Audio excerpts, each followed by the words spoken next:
Les économies de la planète s'endettent, voilà qui est incontestable. Au lendemain de la grande récession, la dette avait fait les grands titres. Les gouvernements l'augmentaient sans ménagement, tandis que les entreprises et les consommateurs surendettés sont méfaits. Dans les deux cas, on a assisté à un changement total d'attitude. La dette privée était ce qui alimentait la frénésie d'achat de la fin du cycle, alors que la stricte discipline à l'égard de la dette publique caractérisait le type de gestion budgétaire d'avant la récession. Depuis ces bouleversements, la dette sous toutes ses formes s'oriente dans une seule direction, à la hausse. L'économie mondiale peut-elle composer avec cette montée de la dette? Devrait-on s'en inquiéter?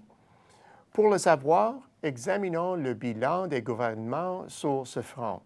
Les imposants programmes de relance déployés après la récession ont fait grimper en flèche le niveau de la dette. Auparavant, la dette était relativement bien gérée dans les nations de l'OCDE. Elle était stable à environ 70% du PIB.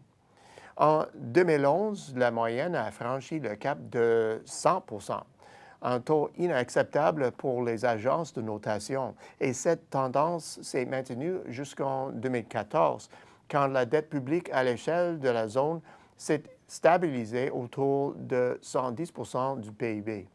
C'était peut-être là le prix à payer pour éviter un effondrement plus spectaculaire qu'en 2009. Pourtant, l'assainissement budgétaire tant attendu au fil de l'amélioration de la situation économique n'a pas eu lieu. Mais il y a plus.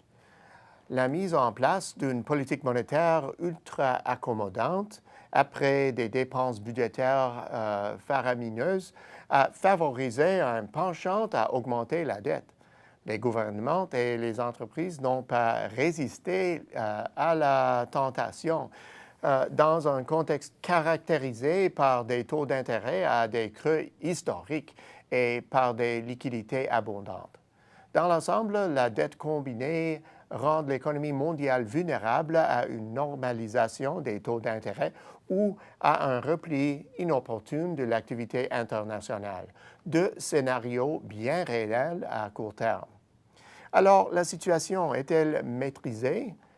Peut-on la réduire à quelques cas fâcheux qui faussent notre perception de l'ensemble?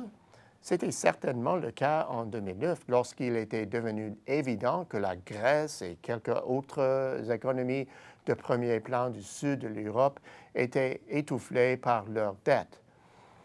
Ce n'est plus le cas aujourd'hui. Au Japon, des difficultés économiques de longue date ont fait grimper la dette publique globale à l'incroyable taux de 225% du PIB, soit bien supérieur aux 187% jadis affichés par la Grèce. Parallèlement, la dette américaine est passée de 65% du PIB avant la récession à 107% l'an dernier. Voilà seulement un avant-goût de la détérioration quasi planétaire et unidirectionnelle de la position de la dette. On pourrait penser que les grands marchés émergents seraient épargnés. Après tout, ils enregistrent des excédents commerciaux, affichent des taux d'épargne élevés et donnent l'impression qu'ils profitent d'une solide gestion de la dette et de faibles niveaux d'exposition. Ce serait là une erreur. En effet, selon le numéro de la semaine dernière du Global Debt Monitor publié par l'Institut de finances internationales, la dette des marchés émergents a atteint le niveau record de 69 000 milliards de dollars au premier trimestre de cette année, ce qui représente 216% du PIB. Il s'agit non seulement de la dette publique, mais aussi de la dette des consommateurs et des entreprises. Malgré tout, ce chiffre est élevé et témoigne d'une tendance grandissante et généralisée à un accroissement de la dette. De toutes les catégories, les sociétés non financières des marchés émergents sont celles qui ont contracté le plus de nouvelles dettes pendant des années d'accès facile aux liquidités.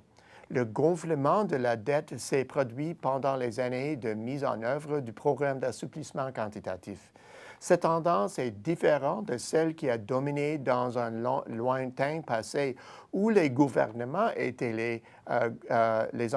les entreprises n'ont pas résisté à la tentation dans un contexte caractérisé par des taux d'intérêt à des creux historiques et par des liquidités abondantes. Dans l'ensemble, la dette combinée rend l'économie mondiale vulnérable à une normalisation des taux d'intérêt ou à un repli inopportun de l'activité internationale, deux scénarios bien réels à court terme. L'ampleur de la dette des sociétés sur les économies émergentes est problématique à certains égards. Sur ces marchés à forte croissance, on table sur le fait que les entreprises comptent parmi les principaux moteurs de dynamisme économique, facilitent la gestion budgétaire et donnent les moyens de payer les nouvelles infrastructures. Si on s'attend généralement à un relèvement des taux d'intérêt, le fardeau des entreprises grandira, ce qui risque de compromettre la croissance globale. Autre élément préoccupant, l'importante part de la Chine dans tout cela. La Chine est toujours considérée comme un marché émergent, mais son PIB annuel est le deuxième plus important du globe. Ce faisant, son exposition à la dette pose un risque pour la croissance future. Comme il existe des preuves d'une demande comprimée dans les riches économies de l'Occident, la Chine bénéficie toujours de la perspective d'une croissance continue de l'activité des entreprises.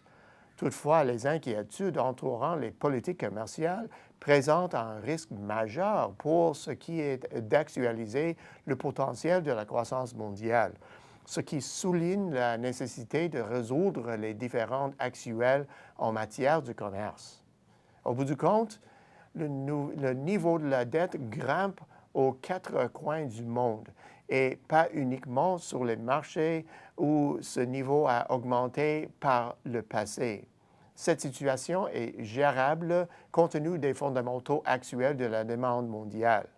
Cependant, les fondamentaux sont perturbés par des contrariétés sur le plan des politiques qui ont pour effet d'assombrir l'horizon à court terme.